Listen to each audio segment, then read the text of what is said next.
Welcome to the Salt and Light Council. This is September 2018. I'm your host, Dran Reese, and tonight our guest is Craig Huey. He's a political commentator, he's a marketing consultant, and he's the president of Election Forum. So we're going to learn from him tonight on voting and election tools and some of the great ways that he is teaching our people how to vote their values. So let's just take a moment, Craig, and let me switch to your slides for all of them that are tuned in with us. So, Craig, how are you doing?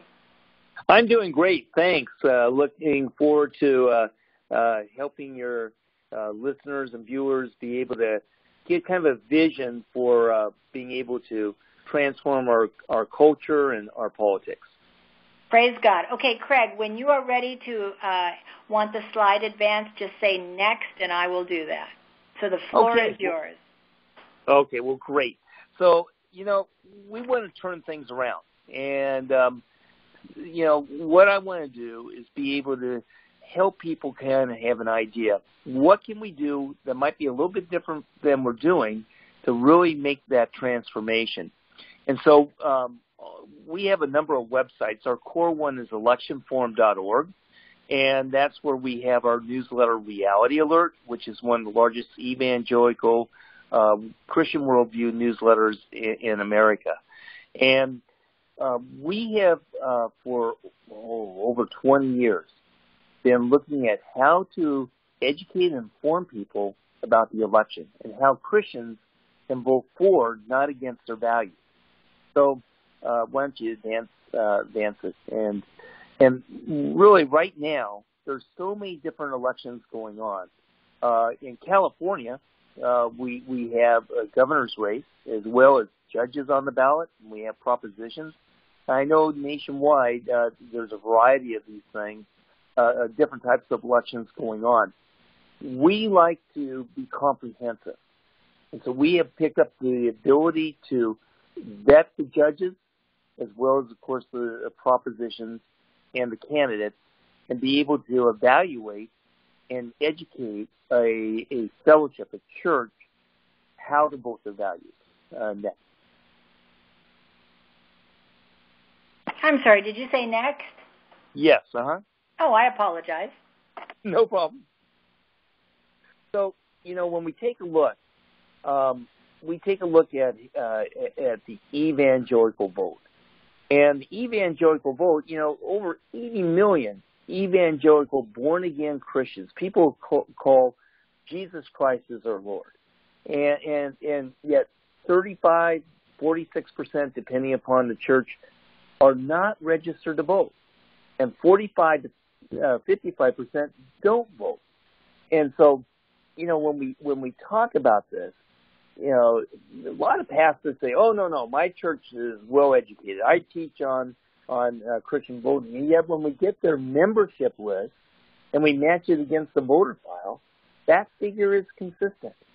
And just think what would happen, if we were able to change just a percentage of those not registered to vote.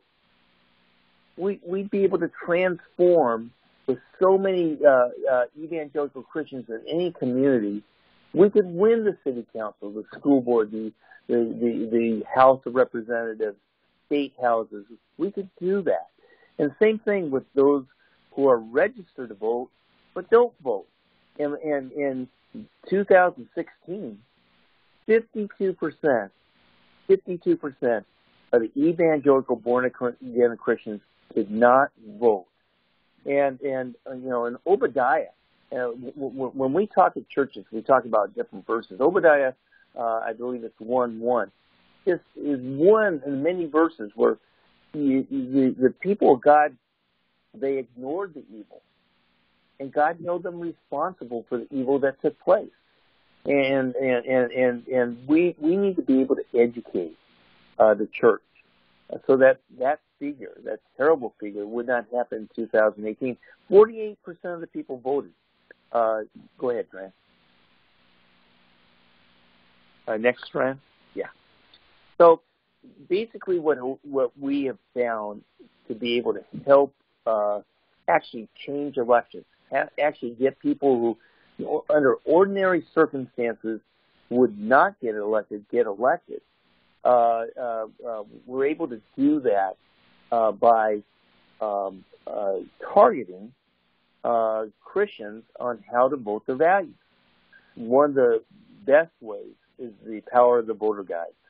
And for us, basically what we have done is developed a church voter guide that's compliant with the Johnson Amendment, the IRS, where we're simply showing the differences between the different candidates on key issues. And we put in there some social issues, some economic issues, but we show the difference. And when the Christian sees who's there to defend Israel, when they see who's there to be able to help. Craig, this is Dran. I hate to interrupt you, but I just had a request for you to speak a little louder. Okay. Yeah, is this better? Yes, thank you. Hopefully, sure. Hopefully that's better. So basically what we'll do is we create this church voter guide, and you can see who is standing for religious liberty. You can see who's standing for Israel, for who wants to protect the persecuted church. And we show that for the different races, and they can make a determination. And I'd be happy to send this compliant voter guide to anyone who's listening, and you'd be able to see how to adjust that for yourself. And we have the encouragement not only to distribute it at a church, but to actually email it to church lists. And most churches have a variety of lists, the men's fellowship, the youth ministry, what have you. You can email this. And then we have the digital copy as well that they can download it. Now, the other thing we have is the electionforum.org. Now, Dran gave that URL, that web address, and on that one, that is where we actually rate the candidates. We rate them 1 star being horrible. You can't vote for either of the candidates. And then we rate it 2, 3, 4, and 5 being the best. About 20% of the candidates end up having a 5-star rating. And we do this for all the different races so that somebody, when they go to their polling booth, all they have to do is look at their cell phone and see who it is that they'd like to vote for. Or if they're doing a vote-by-mail ballot, same thing. And we've had 500,000 users for the primary. We're moving ahead this fall to get 1 million people to view this voter guide. Okay, Dran, next.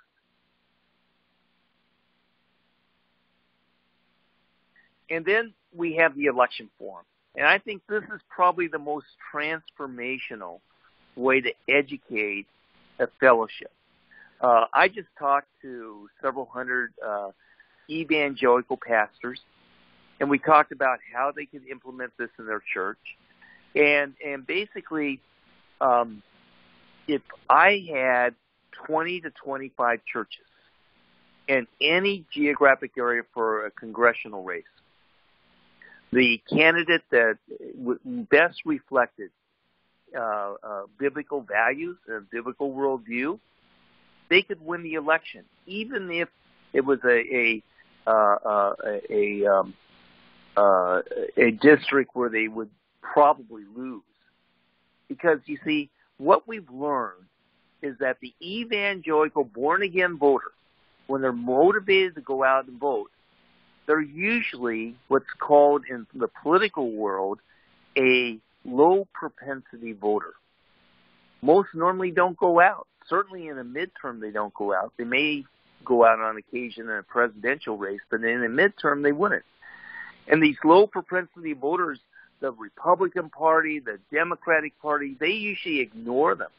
Candidates usually don't send them even political mail because they're very unlikely to vote. But they're sitting in the pews, and 81%, somewhere in that figure, of those evangelical voters are proven to be defenders of Israel, defenders of Christian liberty, defenders of life.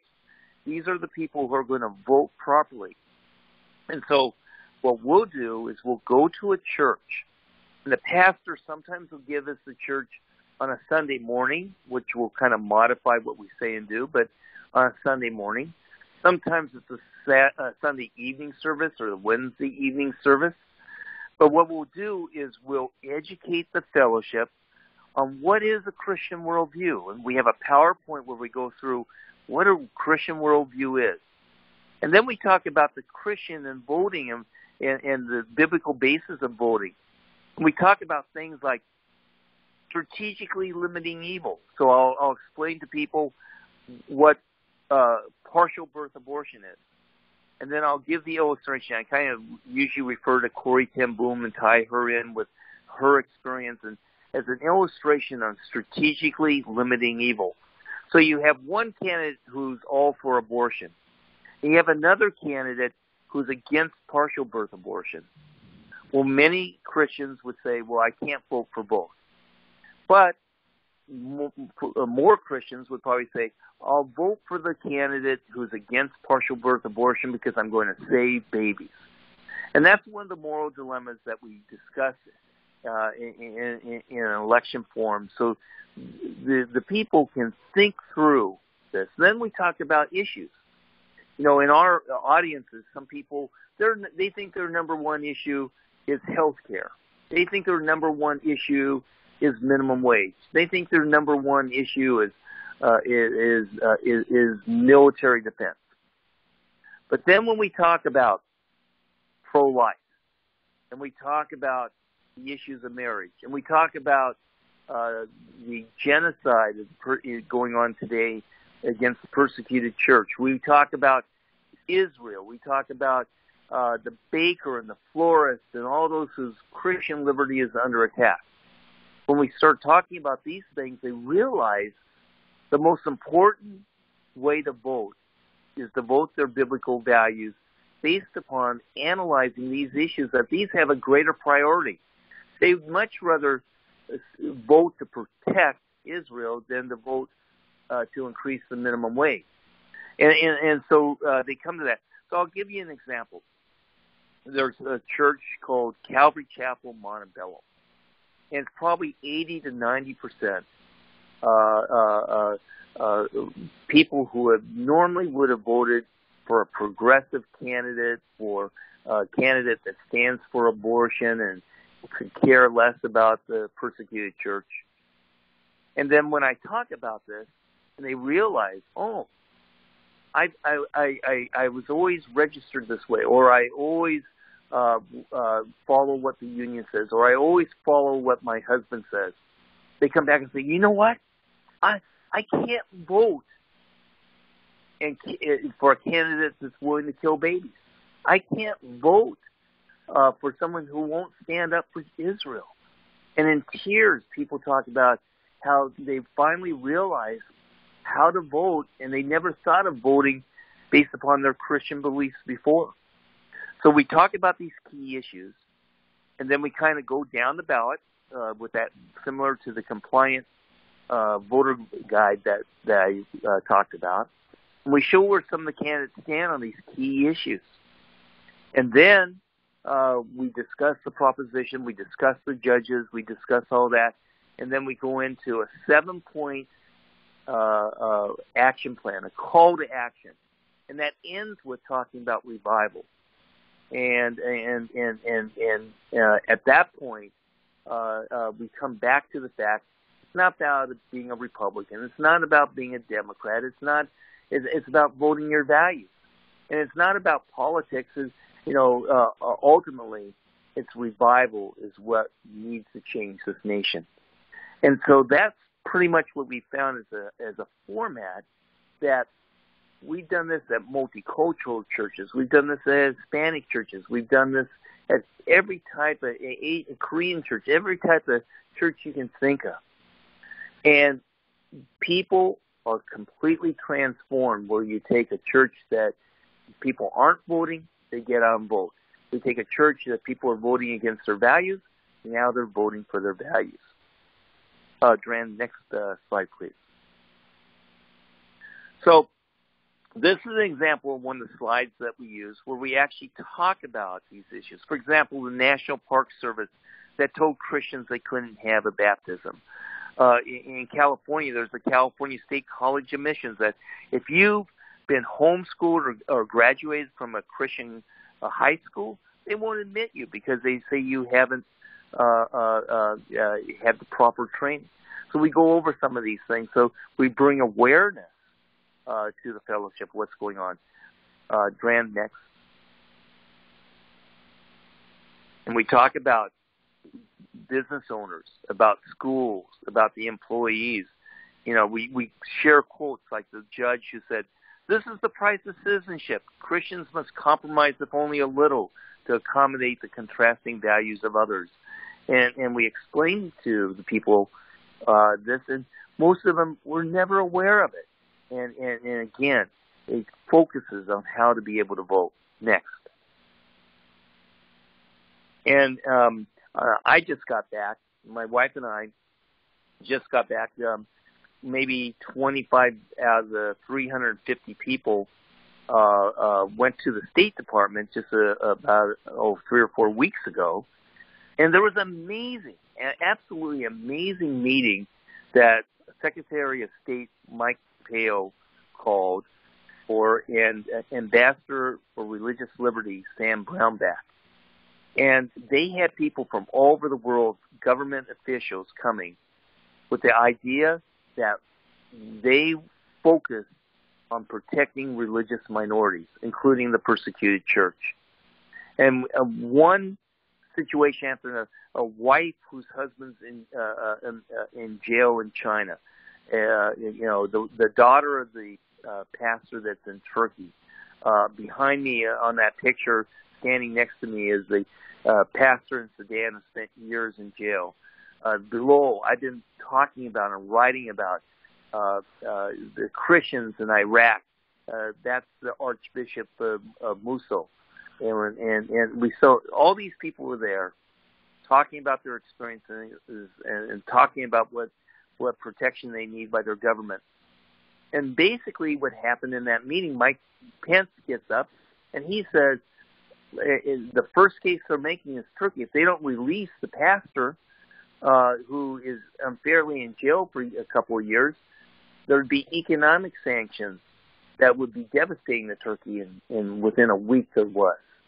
And that they're basically what I'm calling the Pence doctrine, that military and economic aid will be threatened to any country that is not protecting religious minorities.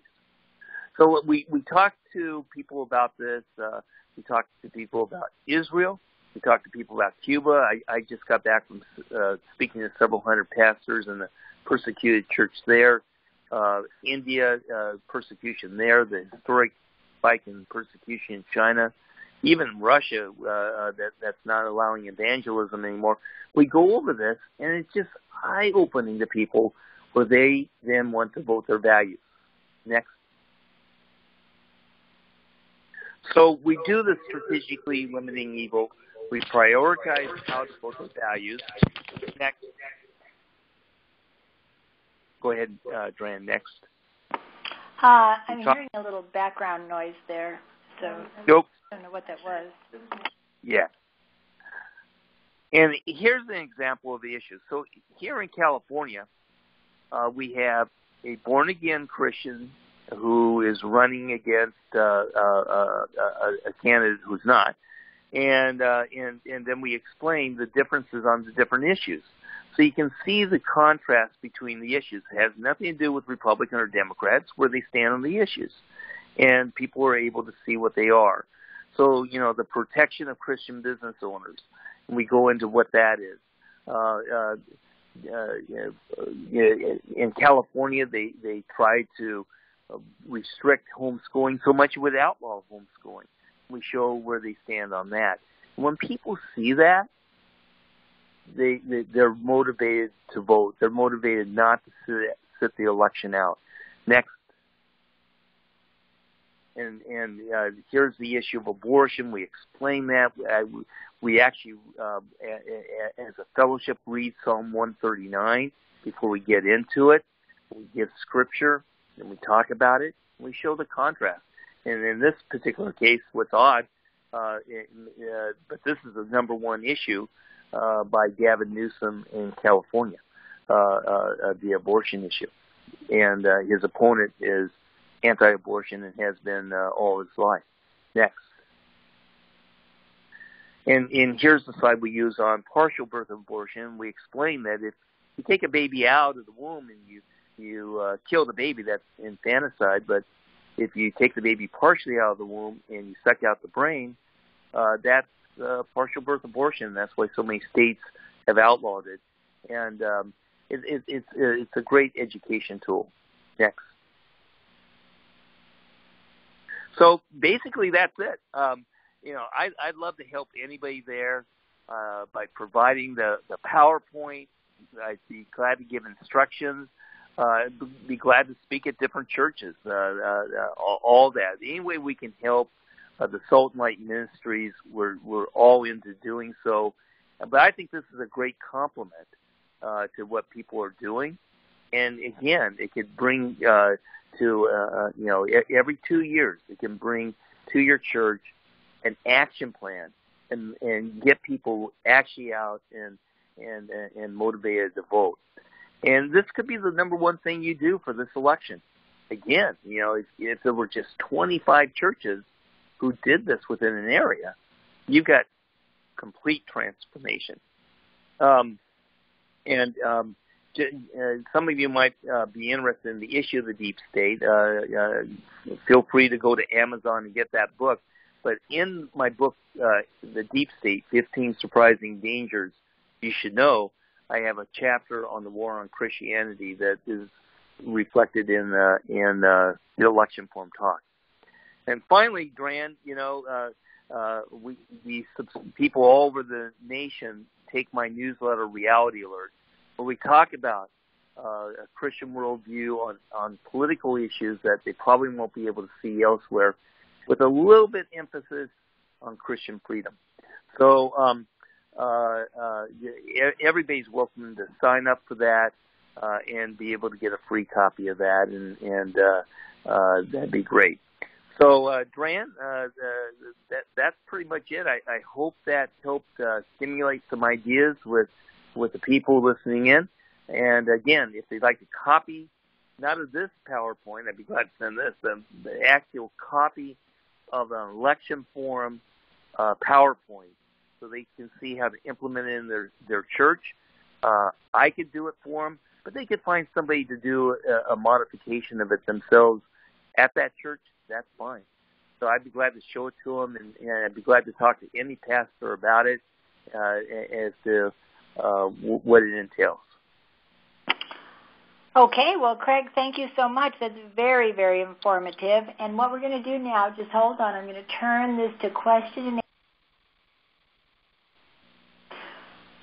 answer. Okay, so anyone who wants to ask a question of Craig or myself regarding what we're talking about, just go ahead and push whatever button I just told you to do, and we'll be here. All right, we have Rob and Lucinda, but hold on one second, Rob and Lucinda, before I click on that. I want to just reiterate to everyone here on the phone that Craig Huey can do an election forum for you at your church physically. Now, if you're not in the state of California, that's my question to you, Craig. Can we do an online election forum? And are you willing to do all the work that goes into, parsing the ballot issues in their state? Yes. The answer to that is yes. I speak all over the world, and I have no problem coming to a church. And in regards to doing one online, be glad to do one online. Research, yes, be able to put together the research. We have researchers that analyze the races and the candidates. And so it may not be the city council in Lincoln, Nebraska, but we certainly can, for example, cover the key races and the propositions, and maybe even the judges if they have some judges on the ballot. So we could do that and give them the information so they've got the tools.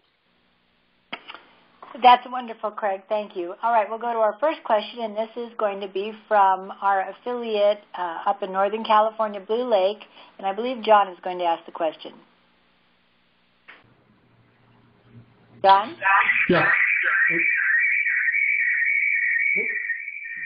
John?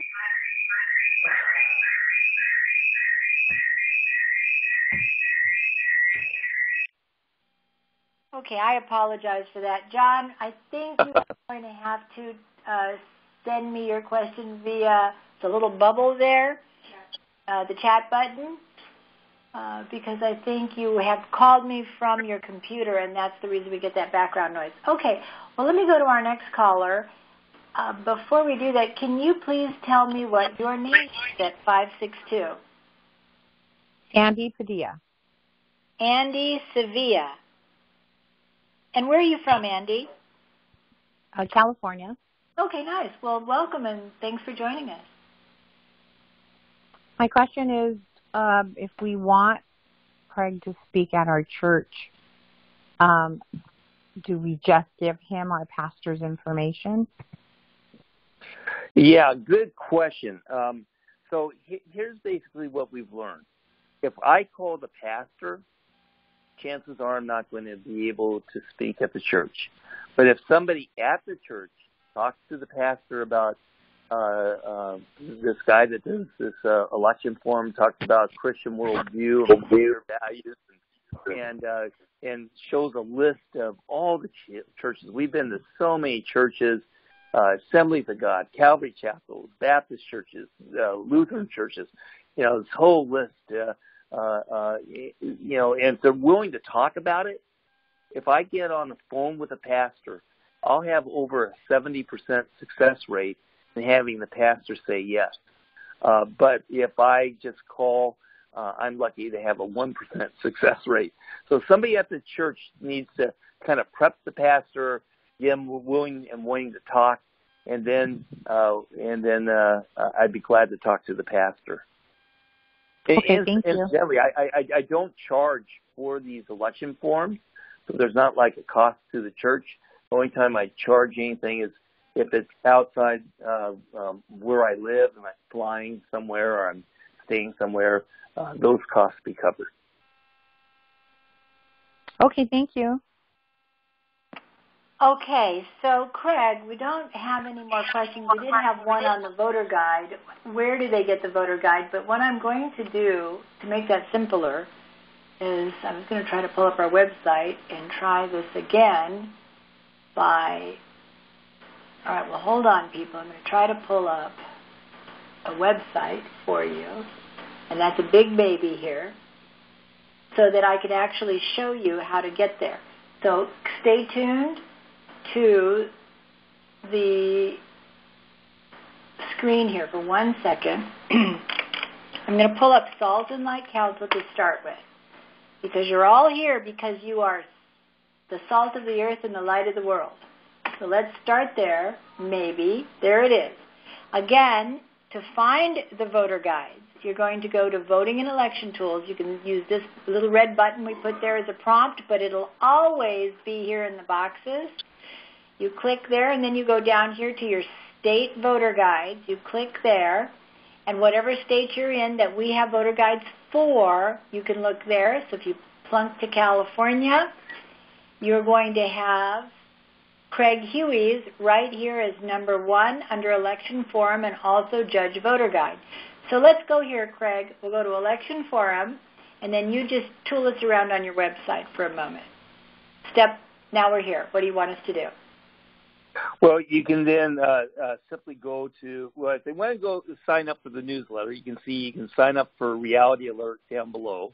And at the top, if they want to see what the voter guide looks like, why don't you scroll back up, and you can just hit that button, and you'll be able to see the voter guide. Yeah, perfect. So then you'd pick your county. Correct. And there you go. So let's see, like Shasta County, for example. You click there. And, I love this. And then you have the 5 stars, 4 stars, 3 stars, 2 stars. And then you'll see that he has given a variety of candidates. Here we go. John Cox for governor, 4 stars. And for Mark Muser, Secretary of State. State Controller Konstantinos Roditas. Now, mind you, again, for those of you that are out of our state, what we're attempting to do here at Salt and Light is begin the process of moving what Craig Huey is doing into your state. So you have to help us, because what you're seeing here, we can do in your state. It's just going to take time and willingness. And if you want us to do what you see here for California, you have to let us know. We're going to need some help in your state. So this is, for us here in California, we have a pivotal election. It's very, very important. Okay, let me go back and see if we have any more questions. And other than that, I think we're pretty good to go then for this evening. How do I get back to that slide? Bear with me for 1 second. How do I get back there? Craig. Well, Craig, do you have anything else that you would like to add before we No, close? I think that should do it for tonight. I really appreciate the time, and God bless you guys for doing what you're doing. And if we can be of any help, just contact me, and we'll see if we can't give you some direction and advice, and maybe even have an election form. And if people would like to subscribe to the newsletter, I think it will be a blessing to everyone. Awesome. And we have one more question, and it's 616. Can you tell me your name, please? Diane. It's Diane from Michigan. Okay, Diane. Craig, wonderful presentation. I was wondering, is the political structure of churches such that you could reach out to the powers that be in the denominations, such as the Assemblies of God? Because we are just aching to have pastors in the area start teaching according to biblical worldview and instruct voters. And my husband and I were talking about our church as far as registering voters. Because there's no word from the pulpit about voting our values, we're afraid that if we've got more people registered to vote and encourage them to vote, we would actually be taking away from our side of the votes. Yeah. So, it really takes, I've spoken at denominational things, but really it's almost outside the denominations.